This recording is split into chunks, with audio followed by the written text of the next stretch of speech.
Hello दोस्तों, स्वागत है आप सभी का यस के एक्सीलेंस ट्यूटोरियल में। तो दोस्तों, आज हम लोग देखेंगे कक्षा 10 गणित का जो है कुछ मोस्ट इम्पॉर्टेंट क्वेश्चन जो यूपी बोर्ड में पूछे जा सकते हैं, और इसको जो है जानना आप लोग को जो है अति आवश्यक है। तो दोस्तों, आइए देखते हैं क्वेश्चन क्या है। और अति लघुत्तरीय टाइप का क्वेश्चन है। ये अध्याय जो है 3 से है, दो चरों वाले रैखिक समीकरण युग्म। ठीक है ना।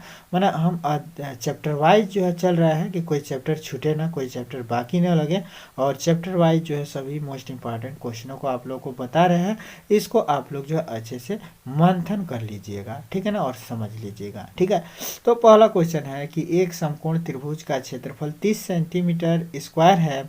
यदि उसकी ऊंचाई आधार की लंबाई से 7 सेमी अधिक है तो आधार की लंबाई ज्ञात कीजिए। तो यहाँ पे लिखेंगे हम लोग, इसको जो है कैसे हल करेंगे। तो आइए देखते हैं इसको कैसे हल करेंगे।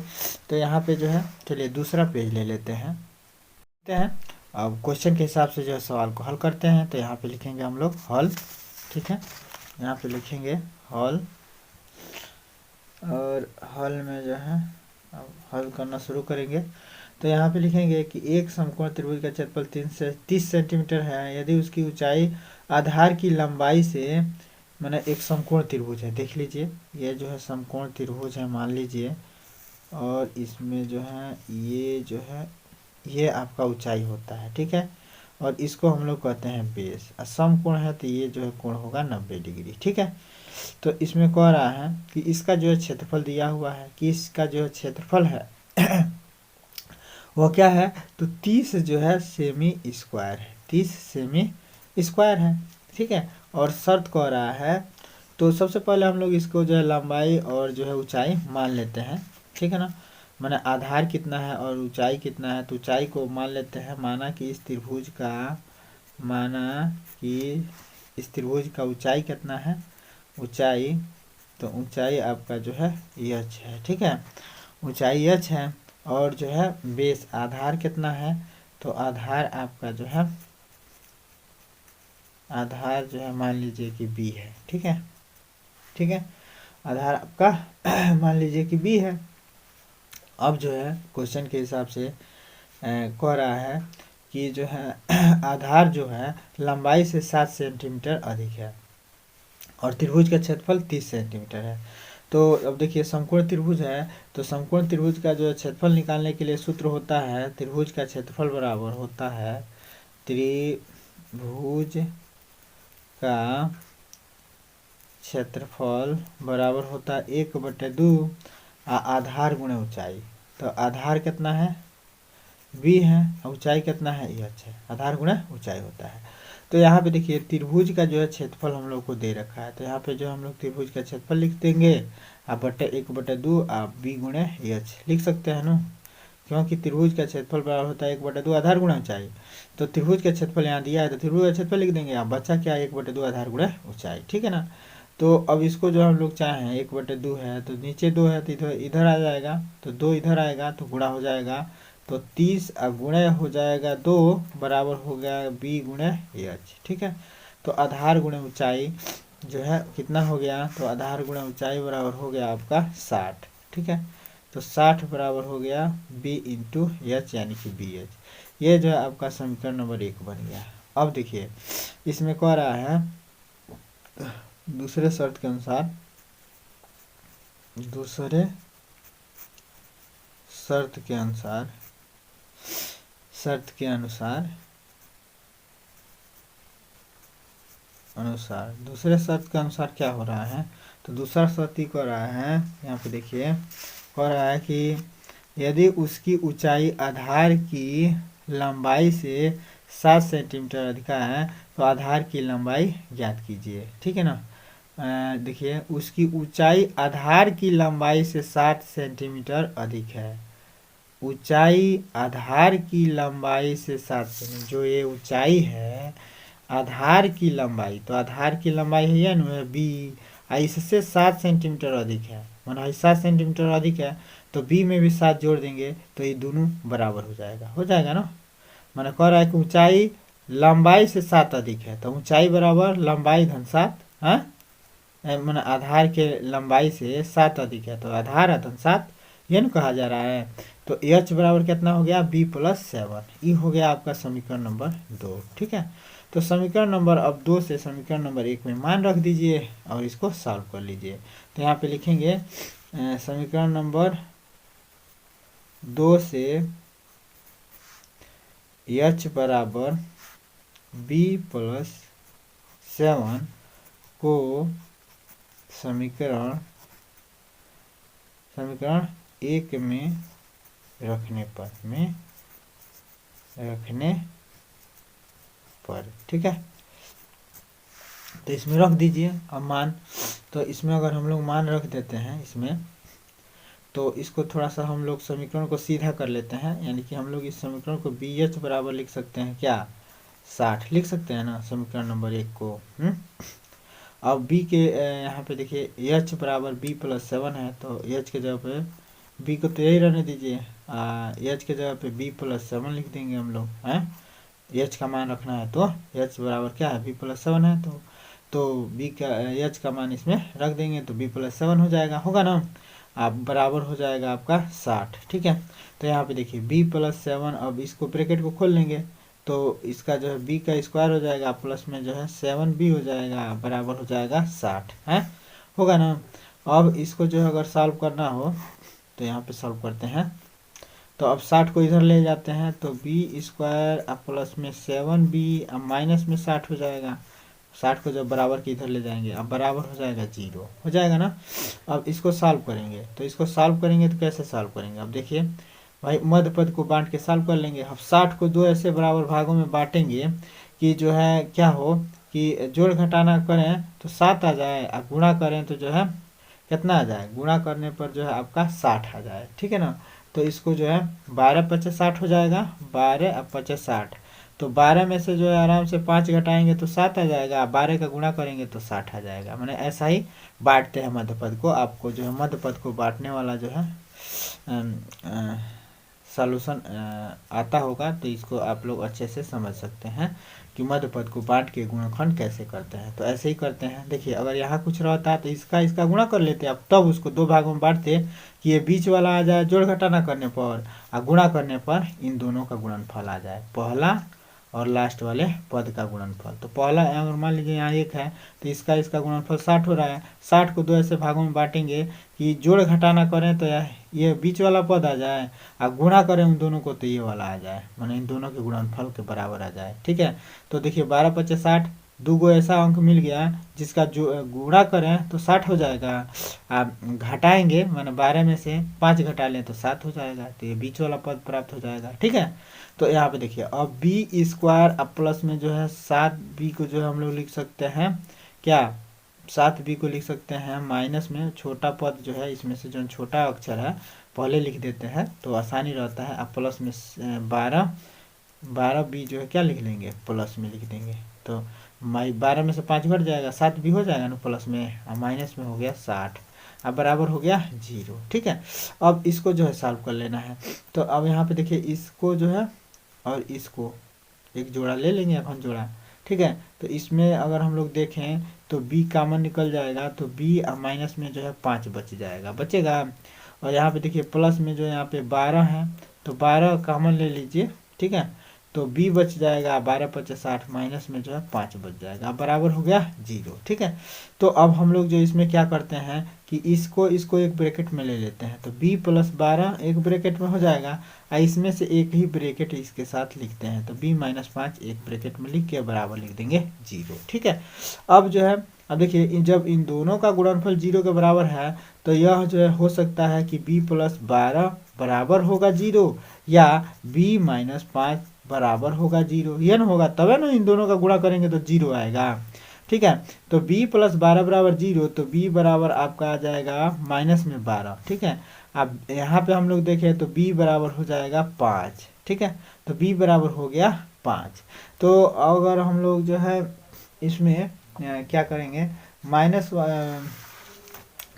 का जो है हम लोग जो है छोड़ देते हैं। ठीक है ना, क्योंकि माइनस जो है भुजाएं ऋणात्मक हो नहीं सकती हैं, तो जब भुजाएं ऋणात्मक नहीं हो सकती हैं तो इसको जो है नहीं लेंगे। ठीक है ना, इसका जो है कैलकुलेशन नहीं लेंगे, इसी का कैलकुलेशन लेंगे जो प्लस में आ रहा है, क्योंकि इसके 2 मान आ रहे हैं बी के, तो इसको छोड़ देना है माइनस वाले को, ये प्लस वाला ले लेना है। तो अब जो है हम लोग जो है बी का मान जो है किस में रख दें, इसमें रख दें तो हम लोग का एच निकल जाएगा। ठीक है, तो यहाँ पर हम लोग लिखेंगे b बराबर 5 को समीकरण 2 में रखने पर, समीकरण 2 में रखने पर, ठीक है, तो समीकरण 2 में रख देते हैं। तो समीकरण 2 में रख देते हैं, तो यही है ना समीकरण 2, एच बराबर है कितना, b प्लस 7, यही है ना। तो b के जो है जगह पे 5 रख देते हैं, धन 7, तो 7 5 12, तो h का मान कितना हो गया 12, तो h बराबर कितना हो गया 12, तो इसकी ऊंचाई कितनी हो गई 12। ठीक है, ऊंचाई हो गया 12। ठीक है, तो यहाँ पे ऊंचाई हो गया 12 और आधार हो गया आपका 5 सेंटीमीटर। तो यहाँ पे लिख दीजिएगा ऊंचाई 12 और आधार 5 सेंटीमीटर। ठीक है, बस यही आपका आंसर हो जाएगा। लिख दीजिएगा ऊंचाई 12 और आधार 5 सेंटीमीटर है। ठीक है, अब जो है हम लोग इसका जो है दूसरा क्वेश्चन देखते हैं। दूसरा क्वेश्चन है कि दो संख्याओं का अंतर 26 है और एक संख्या दूसरी संख्या की 3 गुनी है, उन्हें ज्ञात कीजिए। दो संख्याओं का अंतर 26 है और एक संख्या दूसरी संख्या की 3 गुनी है, उन्हें ज्ञात कीजिए। ठीक है ना, तो इसको जो है कैसे करेंगे, यहाँ पे देखिए दो संख्याओं का अंतर कह रहा है 26 है, तो मान लीजिए कि एक संख्या x है दूसरी y है। यहाँ पे क्वेश्चन नंबर 2 का सॉल्यूशन देखते हैं। तो हम लोग लिखेंगे माना कि पहली संख्या, या माना कि एक संख्या, माना एक संख्या क्या है, एक संख्या x है और दूसरी क्या है, तो दूसरी y है। ठीक है, दूसरी संख्या y है। ठीक है, तो दूसरी संख्या y हो गया। अब कह रहा है कि एक संख्या दूसरी की जो है क्या है 3 गुनी है, तो एक संख्या दूसरी की 3 गुनी है। कह रहा है कि दो संख्याओं का अंतर पहले 26 है, तो पहले दो संख्याओं का अंतर लिख लेते हैं, तो x माइनस वाई बराबर 26। ठीक है, समीकरण नंबर 1 हो गया। अब दूसरे शर्त के हिसाब से तब देखते हैं, मैंने पहले दिया है कि जो है एक दो संख्याओं का अंतर 26 है, पहले दिया है कि दो संख्याओं का अंतर 26 है, यहाँ पे देख सकते हैं दो संख्याओं का अंतर 26 है और एक संख्या दूसरी संख्या की 3 गुनी है। ठीक है, तो दो संख्याओं का अंतर पहले कर लेते हैं, तो x माइनस वाई बराबर 26। अब इसमें कह रहा है कि एक संख्या दूसरी संख्या की जो है क्या है 3 गुनी है, तो एक संख्या हम लोग इसको माने हैं ना, तो x बराबर है किसके, दूसरी के 3 गुनी के। ठीक है, तो ये जो है बराबर हो गया दूसरा समीकरण। ठीक है ना, तो अब इन दोनों समीकरणों को जो है हम लोग को क्या कर देना है, हल कर देना है। ठीक है, तो दोनों समीकरणों को जो है कैसे हल करेंगे, यहाँ पे देखिए। ठीक है, अब जो है x का मान निकल गया, एक में रख दीजिए, तो यहाँ पे लिखेंगे कि x बराबर 3y को जो है समीकरण 1 में रखने पर, तो 1 में रख दीजिए, तो यहाँ पे हो जाएगा x के जगह पे -3, x के जगह पे क्या रख देना है 3y, माइनस में y बराबर लिख देना है 26। ठीक है, अब यहाँ पे देखिए मैंने x के जगह पे हम लोग ये मान रख दिए, x बराबर 3y, तो यहाँ पे रख दिए। अब 3y में से y घट जाएगा, तो ये हो जाएगा 2y बराबर जो है हो गया 26। तो y बराबर कितना हो जाएगा 26, अब बटे में 2 2 13 हम 26, 13 हो जाएगा। ठीक है, तो y का मान हो गया 13। ठीक है, अब जो है y का मान 13 हो गया, तो y का मान जो है समीकरण नंबर 1 में रख दीजिए, y बराबर 13 समीकरण 1 में रखने पर, समीकरण 1 में रखने पर। ठीक है, तो रख दीजिए समीकरण 1 में, तो x माइनस जो है 13 बराबर हो जाएगा 26। ठीक है, तो x माइनस 13 बराबर 26, तो x बराबर हो जाएगा 26 और प्लस में 13, तो ये हो जाएगा कितना 6 3 9 2 1 3 39। ठीक है, तो ये हो गया 39। ठीक है, तो एक संख्या 39 व 13 अभिष्ट संख्याएं जो है क्या हो सकती है, तो यहाँ पे हम लोग दे सकते हैं, दो संख्या प्राप्त हो गया, x का मान जो है 13 या 39, तो x बराबर 39, y बराबर कितना हो रहा है 13। ठीक है, तो y का मान 13, तो दो संख्या प्राप्त हो रहा है, तो यहाँ पे हम लोग लिख सकते हैं कि अतः अभिष्ट संख्या जो है कितनी है, अभिष्ट संख्या जो कितनी है 39 व 13 है। ठीक है, वो संख्याएं जो है क्या हो सकती है, तो 39 हो सकती है या 13 हो सकती है। अब हम लोग जो है क्वेश्चन नंबर 3 देख लेते हैं फटाक से। ठीक है। कह रहा है कि दो संपूरक कोणों में बड़ा कोण जो है छोटे कोण से जो 18 अधिक है उन्हें ज्ञात कीजिए। अब देखिए दोस्तों, यहाँ पे जो हम लोग को संपूरक के बारे में जानना पड़ेगा। तो कह रहा है कि दो संपूरक, तो देखिए संपूरक जो है वे कोण होते हैं जब दो कोणों का योग 180 डिग्री हो तो उसको संपूरक कोण कहते हैं, ठीक है ना। तो माना कि दो संपूरक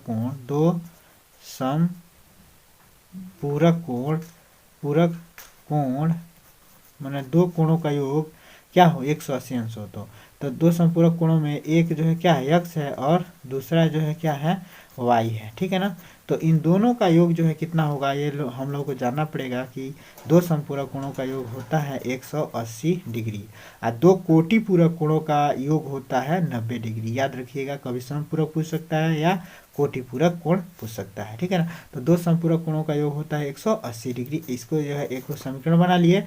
अब उसके बाद से कह रहा है कि कोणों में एक जो कोण है, कोणों में बड़ा कोण छोटे कोण से जो 18 अधिक है। तो बड़ा कोण जो हम लोग x को मान लेते हैं, हाई बिग है, ठीक है, हाई स्मॉल है, ये स्मॉल है, ठीक है। तो बिग जो है कोण x है, तो बड़ा कोण जो है क्या है, यह x जो है क्या है, तो छोटे कोण से 18 अधिक है। तो y प्लस 18 कर दीजिए। अब दोनों बराबर हो गया, ठीक है ना। मैंने x बराबर है छोटे कोण से 18, तो जो है छोटे कोण में 18 जोड़ देंगे तो x बराबर हो गया y प्लस 18। अभी हो गया समीकरण नंबर 2। तो समीकरण नंबर 2 को 1 में प्रतिस्थापित कर दीजिए। तो समीकरण नंबर 2 को 1 में स्थापित कीजिए। तो यहाँ पे लिखिए समीकरण 1 में x बराबर y प्लस 18 रखने पर, ठीक है। तो अब यहाँ पे रख दीजिए। तो यहाँ पे जो है अगर हम लोग x का मान रखते हैं तो y प्लस में हो जाएगा 18 और यहाँ पे जो है प्लस में y रहेगा और बराबर हो जाएगा 180 डिग्री हो जाएगा ना। मैंने x के जगह पे हमने इसको भर दिया और जो है प्लस में जो है क्या y रहेगा ये और बराबर 180 हो गया, ठीक है। अब y 2y हो गया, अब प्लस में हो गया 18 बराबर 180। तो अब y को 18 को इधर ट्रांसफर करेंगे तो 2y बराबर 180 माइनस में 18 हो जाएगा। अब जो है 2y बराबर जो है 18 घटा दीजिए तो 10 में से 8 जा 2, यहाँ जो है 10 में से 8 जा 2, यहाँ जो है कितना बचा 7, 7 में से 1 जा 6 और 162। तो y बराबर कितना हो जाएगा 162/2। अब 2 8 16 और 2 करम 2 तो 81। तो y का मान जो है कितना हो गया 81। तो एक जो हम लोग को संपूरक निकल गया। अब दूसरा संपूरक निकालने के लिए क्या करेंगे, तो x y का मान जो इसमें रख दीजिए समीकरण नंबर 2 में। तो यहाँ हम लोग जो है समीकरण नंबर 2 में रख देते हैं फटाक से। तो जो है x बराबर जो है कितना दिया है y प्लस 18। तो y का मान जो है 81 है प्लस में 18, तो ये कितना हो जाएगा, तो 8 1 9 8 1 9 99। तो 99 हो जाएगा और ये कितना आपका हो जाएगा 81, ठीक है ना। तो 81 99 दो आपके संपूरक कोण निकल गए, ठीक है ना। तो इस प्रकार हम लोग जो है लिख सकते हैं बड़ा कोण 99 है, छोटा कोण जो है क्या है हम लोग बड़ा माने हैं ना, बिग x को बिग माना गया है। तो बिग देखिए 99 आ ही रहा है, ठीक है ना। तो यहाँ पे हम लोग जो है लिख देंगे कि बड़ा कोण जो है कितना है, तो 99 है और छोटा कोण जो है कितना है, तो 81 है, ठीक है ना। छोटा कोण जो है 81 है लिख दीजिएगा, ठीक है, आंसर हो जाएगा, ठीक है।